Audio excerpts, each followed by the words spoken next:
नमस्कार मित्रांनो, welcome to defence simplified.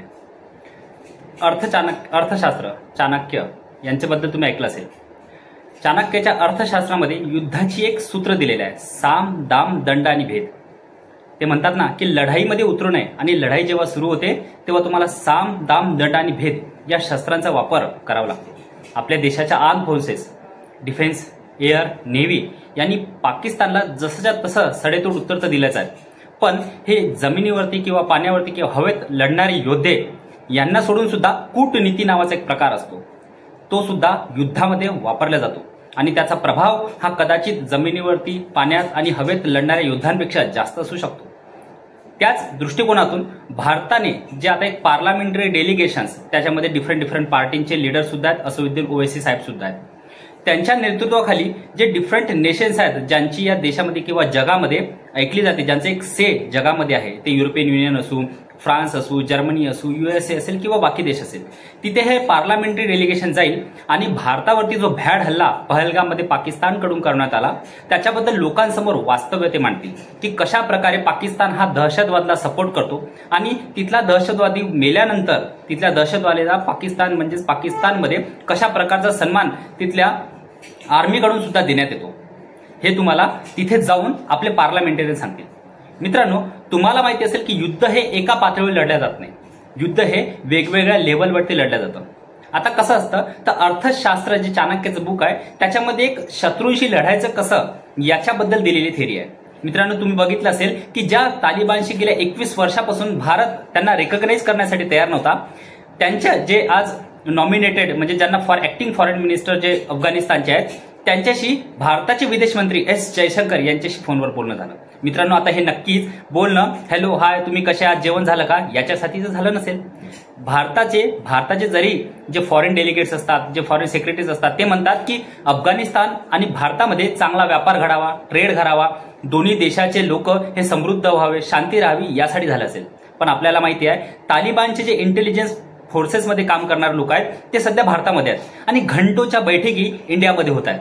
त्या कशासाठी होत असेल मित्रांनो, आता तुम्हाला रिव्हेंज ऑफ जॉग्राफी हे तुम्ही पुस्तक जर कधी ऐकलं असेल त्याच्याबद्दल तुम्हाला थोडं सांगतो. मित्रांनो, म्हणतात ना की जॉग्राफी, युद्ध हे शस्त्र जिंकवत नसते किंवा सेना हे जिंकवत नसते, तर जॉग्राफी हे युद्ध जिंकवत असते. आता त्याचं तुम्हाला हे सांगतो. पाकिस्तान हा टेररिस्ट स्टेट आहे. अफगाणिस्तानमध्ये जेव्हा तालिबान टेक ओव्हर करत होतं तेव्हा पाकिस्तानला असं वाटलं की तालिबान हा त्यांचे आतंकवादी भारतामध्ये पाठवेल आणि भारतापासून काश्मीर आपल्याला वेगळं करता येईल. पण मित्र, झालं याचं उलट. पाकिस्तान हा कसा देश आहे हे अफगाणिस्तानला माहिती आहे. पाकिस्तान जवळ देण्यासारखं काही नाही. चायनाला गधे विकले ती गोष्ट वेगळी, तर पाकिस्तान जवळ देण्यासारखं काही नाही. पण जे अफगाणिस्तानमध्ये तालिबान पॉवरवरती आलाय ते तालिबान पॉवरवरती तेव्हापर्यंतच राहील जेव्हापर्यंत तिथल्या लोकांना खाण्यासाठी धान्य मिळेल, पिण्यासाठी पाणी मिळेल, शिक्षणासाठी शिक्षा मिळेल. मित्रांनो, इंडियाने जे $3 बिलियन अफगाणिस्तानमध्ये इन्व्हेस्ट केले होते ते कशामध्ये केले? ते त्यांनी डॅम्स बनवण्यामध्ये खर्च केला, तो त्यांनी हॉस्पिटल्स बनवण्यामध्ये खर्च केला, तो त्यांनी शाळा बनवण्यामध्ये खर्च केला.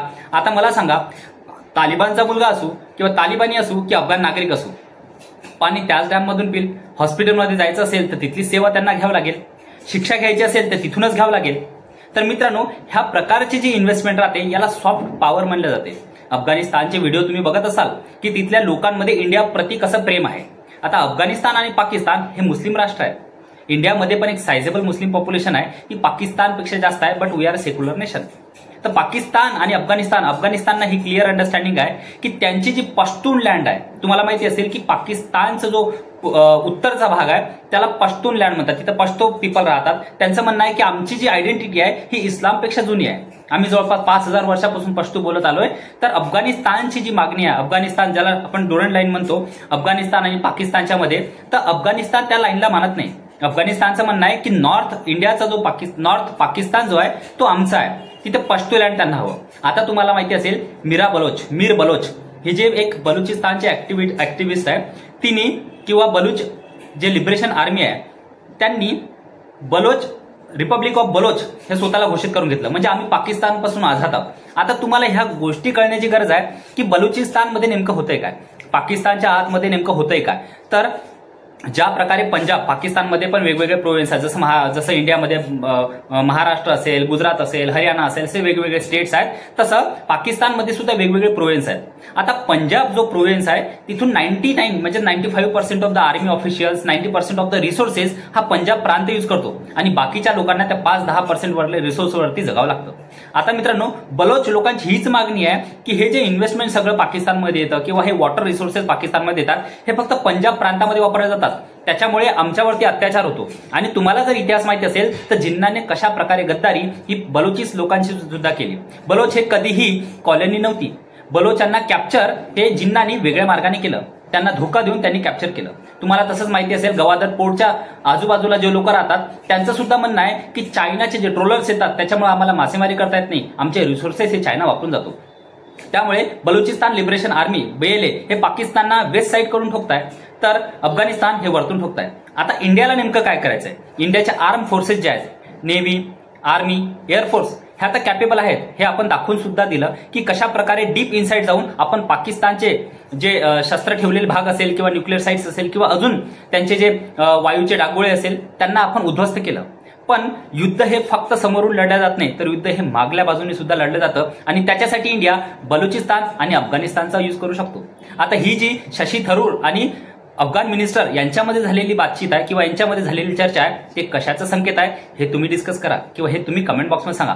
मित्रांनो, तुमचं जर का स्वप्न असेल की आयुष्यामध्ये ग्लोरीफाईड करिअर बनवायचं, तर डिफेन्स सिम्प्लिफाईड तुमच्यासाठी NDA, FCAT याचे बॅचेस घेऊन येत आहेत, CDS याच्या बॅचेस घेऊन येतात. 26 मे पासून ही बॅच सुरू होत आहे. जर कुणाला इन्क्वायरी करायची असेल तर खाली कमेंट बॉक्समध्ये तुमचं नाव आणि नंबर टाका, तुमच्याशी कॉन्टॅक्ट करण्यात येईल.